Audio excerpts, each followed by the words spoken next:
एकनाथराव शिंदेजी, सुनेत्राताई पवार, सभापती राम शिंदेजी, अध्यक्ष राहुल नार्वेकरजी, उपसभापती नीलमताई गोरे, उपाध्यक्ष श्री अण्णा बनसोडे, मंत्रिमंडळातील आपले सहकारी चंद्रकांत दादा पाटील, आशिषजी शेलार, आशुतोष काळे, मराठी भाषा समितीचे प्रमुख जितेंद्र भोळे, मंचावरील सर्व मान्यवर ज्यांनी अतिशय सुंदर असा कार्यक्रम आपल्या समोर सादर केला आणि आपल्या सर्वांना विनोदाच्या गावाला ज्यांनी नेलं ती सर्व कलावंत मंडळी आणि उपस्थित सर्व विधिमंडळातील सहकारी भगिनी आणि बंधूंनो, सर्वप्रथम आपल्या सर्वांना मराठी भाषा गौरव दिनाच्या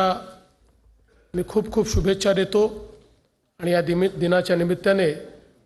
कुसुमाग्रजांना देखील या ठिकाणी वंदन करतो। आपल्याला कल्पना आहे की 12 वाजता सभागृह सुरू करायचं आहे, 11:50 झाले आहेत आणि इथनं सभागृहाची वेळ काही अध्यक्षांना वाढवता येणार नाही। त्याच्यामुळे मी पहिल्यांदा तर अतिशय सुंदर हा कार्यक्रम आयोजित केल्याबद्दल विधिमंडळाचे मनापासून आभार मानतो आणि मराठीच्या विविध छटा या आपल्याला विनोदाच्या माध्यमातून दाखवण्याचा हा जो कार्यक्रम या ठिकाणी झाला, ज्यामध्ये उत्तम गाणी झाली, सुंदर असं अभिवाचन झालं, त्याच्यामध्ये कविता आपल्याला ऐकायला मिळाल्या आणि मला असं वाटतं की ज्याला इंग्रजीत आयसिंग ऑन द केक म्हणतात ते श्री मिलिंद जोशी यांनी शेवटी आपल्याला आचार्य अत्रे आणि पु ल देशपांडे या दोघांच्या व्यक्तिमत्वावर अतिशय सुंदर अशा प्रकारचं एक वक्तव्य या ठिकाणी केलं। खरं तर एखादा असा कार्यक्रम ज्यावेळेस होतो त्यावेळी त्या कार्यक्रमाच्या आनंदातच आपण सगळ्यांनी इथनं गेलेलं बरं असं आपल्याला वाटतं, पण औपचारिकता देखील असते आणि ती औपचारिकता म्हणजे हा कार्यक्रम आहे। खरं तर आपलं विधानमंडळ हे देखील एक प्रकारे अनेक विनोद आणि विनोदाला जन्म देणारा असतं आणि मी तर अनेक वेळा असं म्हणतो की समजा आपलं संपूर्ण राजकीय क्षेत्र आणि त्या क्षेत्रात घडणाऱ्या ज्या घटना आहेत, त्या क्षेत्रात घडणारे विनोद आहेत, हे जर आपण मायनस करून टाकले तर कदाचित मराठी नाटकं, मराठी चित्रपट यांच्या कथानकामध्ये 50% घट येईल। इतका मसाला आपण सगळे मिळून या सगळ्या साहित्यिकांना देत असतो, त्यामुळे साहित्याची निर्मिती आपण देखील करत असतो आणि आपल्याला कल्पना आहे की पूर्वीच्या काळामध्ये जेव्हा विधानमंडळातही आपण बघायचो की जी काही भाषणं व्हायची त्या भाषणांमध्ये विनोद, कोट्या, व्यंग असे अनेक अंग आणि अनेक छटा आपल्याला पाहायला मिळायच्या। अगदी अलीकडच्या 20-25 वर्षामध्ये जर आपण बघितलं तर विलासरावजी असतील, गोपीनाथराव मुंडेजी असतील, यांच्या भाषणांमध्ये एकमेकावर केलेल्या कोट्या, त्यातनं निर्माण होणारा विनोद आपण बघितला। अनेक सदस्य आपण बघतो की जे अतिशय उत्तम पद्धतीनं आपली जी भाषणं आहेत ती भाषणं करतात, पण दुर्दैवाने अलीकडच्या काळामध्ये मला असं वाटतं की अनेक वेळा विनोदाला अस्मितेशी जोडलं जातं आणि त्यामुळे त्या विनोदातलं जे काही मर्म आहे ते पण निघून जातं आणि विनोद करण्याचं म्हणजे मगाशी जसं नीलम त्यांनी सांगितलं की घाबरून घाबरून माणूस विनोद करायला लागलेला आहे की बाबा याचा काय नेमका अर्थ निघेल आणि दिवसभर काय माध्यमांमध्ये चालेल हे देखील त्या ठिकाणी सांगता येत नाही। त्यामुळे मला असं वाटतं की कुठेतरी तो निखळ आनंद जो आपल्या भाषणातला आहे तो देखील कमी झालेला आहे। पण निश्चितपणे मला असं वाटतं की मराठी साहित्याने, मराठी भाषेने इतकं मोठं आपल्याला या ठिकाणी सगळं साहित्य दिलेलं आहे, हा विचार दिलेला आहे आणि आपण जर इतिहास देखील बघितला तर मराठीच्या संदर्भात खऱ्या अर्थानं छत्रपती शिवरायांनी आपल्याला स्वभाषेचा अभिमान शिकवला आणि ज्यावेळी छत्रपती शिवरायांनी राज्यकारभार चालवला त्यावेळी आपली मराठी भाषा ही शुद्ध झाली पाहिजे याकरता त्यांनी शब्दकोश तयार केला आणि विशेषतः त्या काळात प्रशासन चालवण्याकरता जी मराठी भाषा होती त्या मराठी भाषेवर फारसीचं, अरबीचं आणि वेगवेगळ्या भाषांचं एक आक्रमण होतं आणि त्यामुळे अशी प्रदूषित झालेली मराठी भाषा ही पूर्णपणे शुद्ध करून त्या संदर्भात एक कोश निर्माण करून आणि छत्रपती शिवरायांनी प्रमाण भाषा काय आहे हे आपल्याला सांगितलं। त्यामुळे भाषेचा जो आपला अभिमान आहे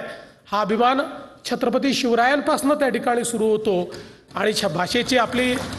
जी यात्रा आहे ती यात्रा अर्थातच कुठेतरी ज्ञानोबा तुकोबांच्या या सगळ्या प्रवासातनं आपल्याला पाहायला मिळते। आणि मला असं वाटतं की अगदी सुरुवातीच्या काळामध्ये लीळाचरित्र असेल किंवा वेगवेगळ्या प्रकारची जी काही वाङ्मय लिहिली गेली की ज्यांना आपण आद्य ग्रंथ म्हणून या ठिकाणी संबोधितो त्यातनं मराठी आपली किती अभिजात आहे हे आपल्याला पाहायला मिळतं। खरं म्हणजे या गोष्टीचा देखील आपल्या सर्वांनाच आनंद आहे की आपण तर मराठीला अभिजात आहे हे मानतच होतो, पण त्याला राजश्रय मिळण्याची आवश्यकता होती। माननीय मोदीजींनी मराठीला राजश्रय देत त्याला अभिजात भाषेचा दर्जा दिला आणि म्हणून आपल्या सर्वांकरता ही अभिमानाची गोष्ट आहे। खरं म्हणजे कविश्रेष्ठ कुसुमाग्रजांनी म्हटलं, माझ्या मराठी मातीचा लावा ललाटास टिळा, तिच्या संगाने जगल्या दऱ्याखोऱ्यातील शिळा। अशा पद्धतीची आपली ही मराठी भाषा आणि मला असं वाटतं की या भाषेची श्रीमंती आजही अगदी तासभराच्या कार्यक्रमामध्ये आपल्याला पाहायला मिळाली। खरं म्हणजे सगळ्यांनीच या ठिकाणी सांगितलं की आपली ही भाषा महाराष्ट्रातल्या दर 5-7 किलोमीटरवर कशी बदलते आणि माझ्यासारखा विदर्भातला माणूस मुंबईला आल्यानंतर सुरुवातीच्या काळामध्ये फार आम्हाला अडचणी होत्या, कारण शब्दाला काबे साल्या असं अतिशय सांस्कृतिक मराठी मी बोलायचो। पण इथे आल्यानंतर माझ्या असं लक्षात आलं की ही संस्कृती मुंबईला काही पटण्यासारखी नाही आहे आणि पुण्यात तर मला त्या ठिकाणी बहिष्कृतच केलं जाईल। त्यामुळे मी आपलं हळूहळू थोडंसं स्वतःला म्हणजे चांगलं मराठी कसं बोलता येईल याच्याकडे मी नेलं। पण प्रत्येक भागातल्या मराठीचा आपला एक गोडवा आहे, तो गोडवा आपल्याला कायमच ठेवायचा आहे। आणि त्यासोबत सगळ्यात महत्त्वाचं आहे की आज आपण सगळे लोक मराठीचा या ठिकाणी गौरव करतो आहोत, तर या गौरवाच्या निमित्ताने आपली भाषा ही जास्तीत जास्त लोकांपर्यंत पोचली पाहिजे आणि त्यातलं जे अभिजात साहित्य आहे ते जास्तीत जास्त लोकांपर्यंत पोचलं पाहिजे। यातल्या ज्या लोककला आहेत, कारण भाषा ही केवळ अभिजात साहित्याने जिवंत राहते असं नाही, तर ती लोकभाषेमुळे लोककलेमुळे त्या ठिकाणी जिवंत असते। त्यामुळे या लोककला आपल्याला